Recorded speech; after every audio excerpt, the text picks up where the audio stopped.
원내대표 보궐선거, 최고위 선거랑 같이 하게 되는데 지금 보니까 4파전입니다. 박정, 백혜련, 진선준, 한병도 의원까지 4파전인데 이 의원님께 먼저 여쭤보고 싶네요. 누가 될 것 같으세요?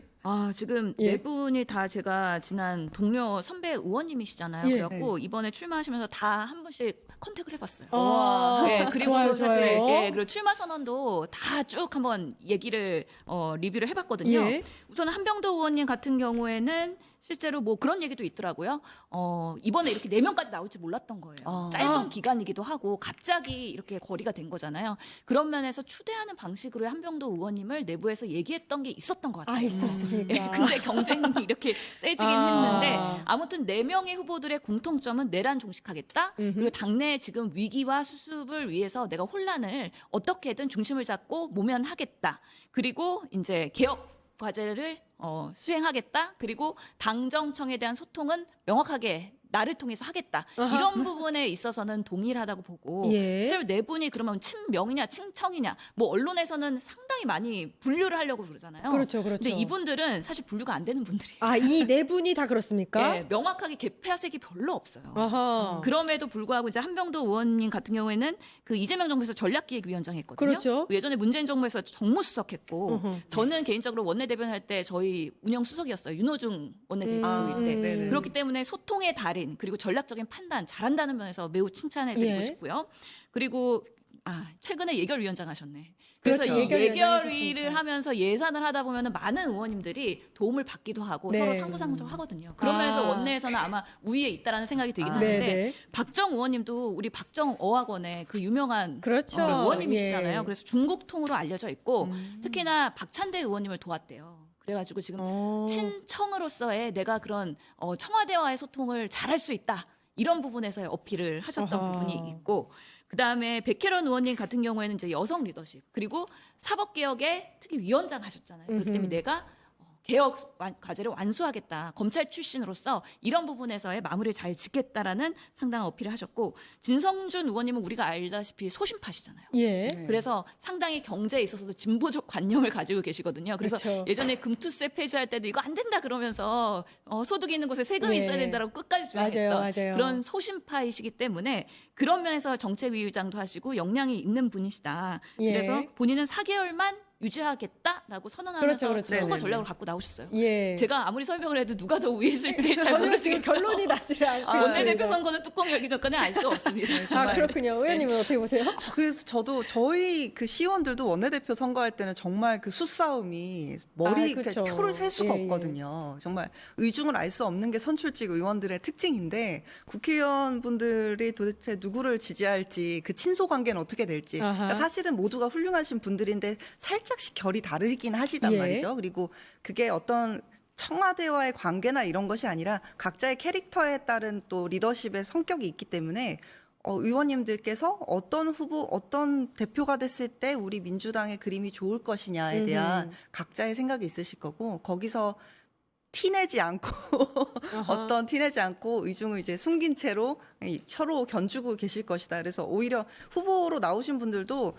뭐 표세기가 쉽지 않으실 것 같아요. 의원님들이 특별히 뭐 선거운동을 같이 해주거나 이러시지도 않을 것 같고 이렇게 지켜보고 있지 않을까. 예. 특히 아까 전에 진성준 의원님이 또 임기 그 공식적으로 연임의 선을 그으셨는데 보니까 박정근 의원님도 선을 좀 그으신 걸로 박정 의원도 보이시고 그랬나요? 예. 백혜련 의원님 같은 경우는 아직 그런 얘기할 게 아니라 수습이 예. 더 중요하다 아하. 이렇게 말씀을 하셨고 연임 생각이 있으신가 보군요. 네, 한병도 의원님은 오늘 이제 출마 기자회견을 그쵸, 하셨기 오늘 때문에 했습니다. 이 부분에 대해서 아직 명확하진 않은데 예. 어쨌든 지금 현역 국회의원님들은 모두가 사실은 친명이라고 봐야 하고 누가 더 국정 운영에서 대통령과 더 가깝다 안 가깝다를 따지기 어려울 예. 정도로 이제 균질적인 상황이기 때문에 누가 되셔도 무난한 인선이 되실 거다 이렇게 생각을 합니다. 또 사실 임기는 짧지만요. 지방의 선거 공천 과정에 원내대표가 중요한 역할을 하기 때문에 굉장히 중요한 자리거든요. 그래서 이게 경쟁률이 이렇게 센가요? 그렇죠. 그래서 이 부분에서 아마 의원님들께서는 지방선거에 어느 원내대표가 되는 것이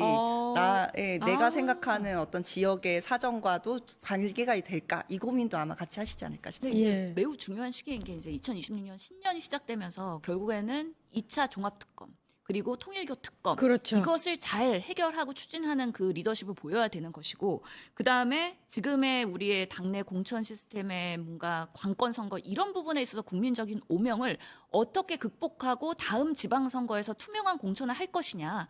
물론 정청래의 당대표가 이거는 100% 예비 경선을 하고 2차에서는 50대 50으로 하겠다라고 선언했기 때문에 뭔가 지역 국회의원들이 많이 영향력이 떨어졌다라고 보기는 하거든요. 예. 그럼에도 불구하고 그 과정에서의 억울한 컷오프가 없겠다라는 부분에 있어서 정말 그것을 구현하고 신뢰를 받는지에 대한 분명히 그런 과정에서의 그런 리더십을 보여야 될 필요가 있고 그것을 지방선거 승리로 가져가서 이재명 정부가 계속해서 탄력받는 국정 운영을 할 수 있다면 저는 4개월 하다가도 국민들께서 그리고 원내에서도 당내 지지자들이 1년 더 해. 잘하니까 더 해. 이렇게 할 수 있기 때문에 굳이 4개월로 국한할 필요는 없다. 4개월은 정말 눈 깜짝할 사이에 오. 빨리 지나가는 거잖아요. 오. 그렇기 때문에 잘하면 더 하는 것이다. 그렇게 예. 운신의 폭을 넓히는 게 좋지 않을까라는 예. 생각이 듭니다. 근데 민주당 원내대표 선거 같은 경우에는 의원들의 의견만 묻는 게 아니라 당원들의 표심도 20% 정도 들어가지 않습니까? 그죠? 지난번 김병기 의원 때부터 8대2로 바뀌었죠. 그렇죠, 그렇죠. 그 전까지는 100% 원내 의원들 그렇죠. 선거였는데 그렇게 되면 지금까지의 그 전임 원내대표 김병기 전 원내대표 같은 경우에는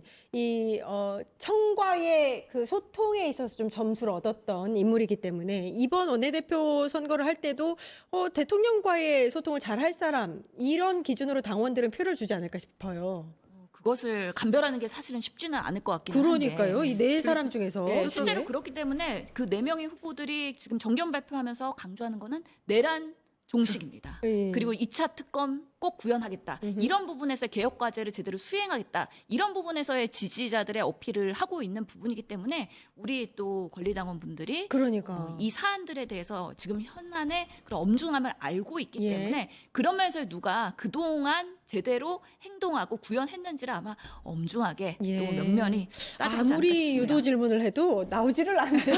정말로 이거는 알기가 예. 어렵고 근데 예. 또 한편으로는 지금 우리 정청래 당대표가 선출이 될 때 당심이 크게 저는 변하진 않았을 거라고 생각이 아하. 돼서 지금 최고위원 후보군들의 여론조사나 뭐 당원들의 지지세를 봐도 크게 변동이 있는 상황은 아닌 것 같기 때문에 아무래도 이 개혁 내란 세력 척결에 좀 더 무게중심이 있는 쪽으로 당원들이 지지를 하지 않으실까 싶고 그 부분에 있어서는 약간 결이 다 있으시기 때문에 좀 유리한 부분, 불리한 부분들을 좀 보조를 맞추시지 역시나 않을까 또 비슷한 싶네요. 말씀으로 최고위원으로 넘어가죠. 뭐 네. 최고위원 이제 세석이 다시 예. 보궐선거로 뽑히는 건데 요 단어를 제가 쓰고 싶지는 않은데 이제 보통 언론에서 친청, 뭐 비청 뭐 이렇게 나눠서 요게 이제 어느 정도의 구도로 짜여지느냐에 따라서 그 다음 정청래 당대표의 맞아요. 어떤 그렇죠. 네. 당내의 이 권력 구도가 좀 바뀔 것이다 이런 얘기가 나오거든요. 그런 예측을 많이 하죠. 특히 호사가들이 얘기를 많이 한대요. 왜냐하면 3명의 최고위원을 뽑는 거기 때문에 그렇죠. 신청이 1명 당선될 것이냐 2명 될 2명, 것이냐 예. 이것에 따라서 싸움이 달라질 것이다라는 그런 판단이 있는 거고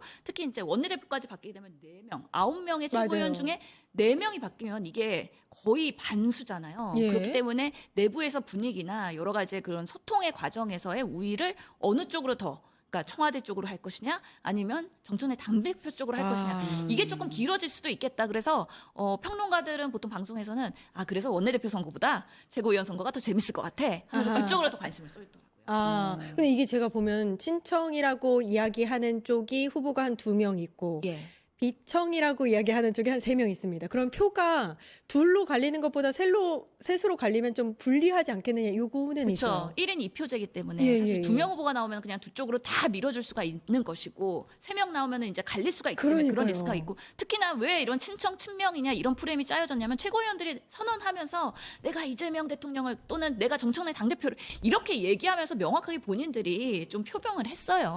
예. 그러다 보니까 뭐 이성윤 의원이 될 것이냐 강북구 의원이 될 것이냐 문정복 의원이 될 것이냐 이런 것들에 따라서 사실은 그 구도가 분명히 확연하게 달라질 거라는 예. 예측을 할 수가 있기 때문에 실제 그런 것보다는 저는 이 선거 끝나고 나서 언론들이 또 엄청나게 갈라치기 할 게 눈에 보듯 뻔합니다.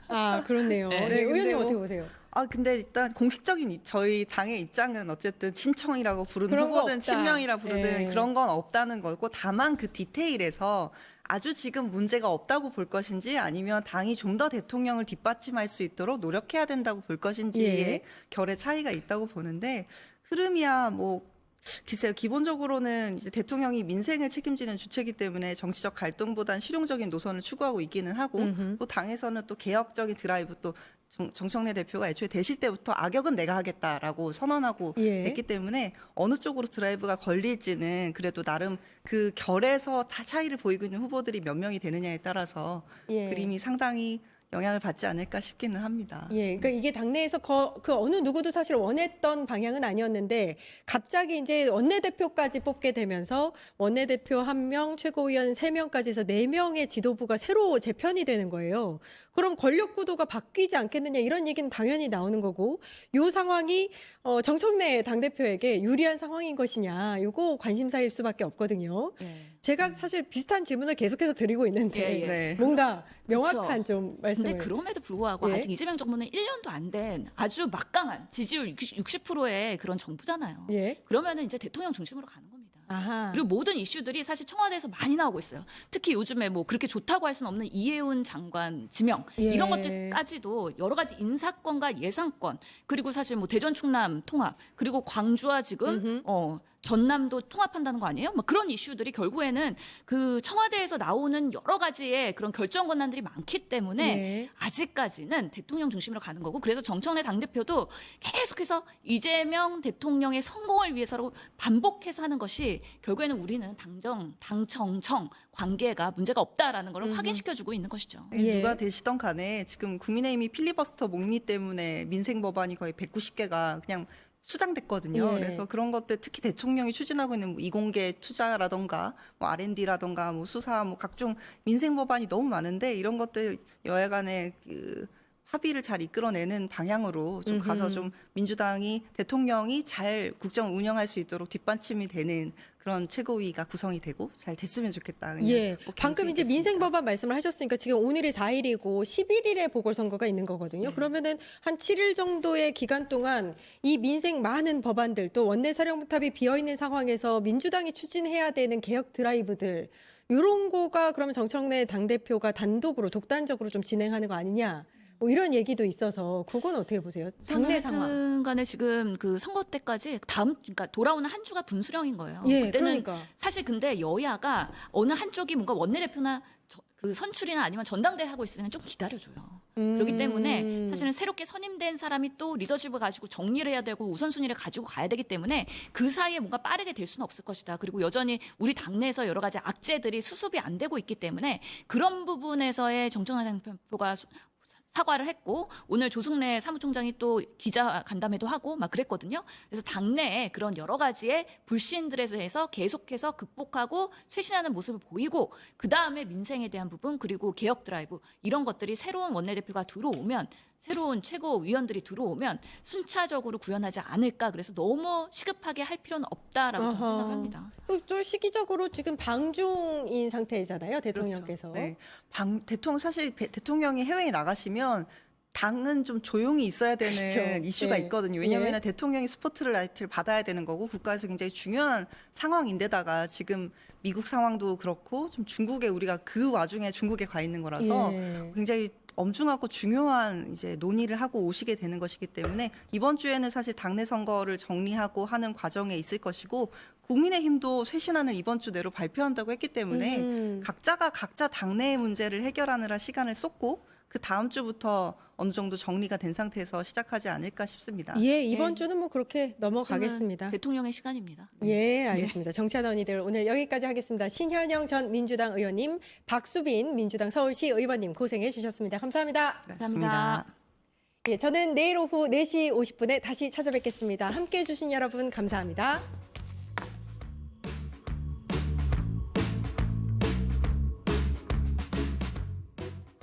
파타타타 증권통합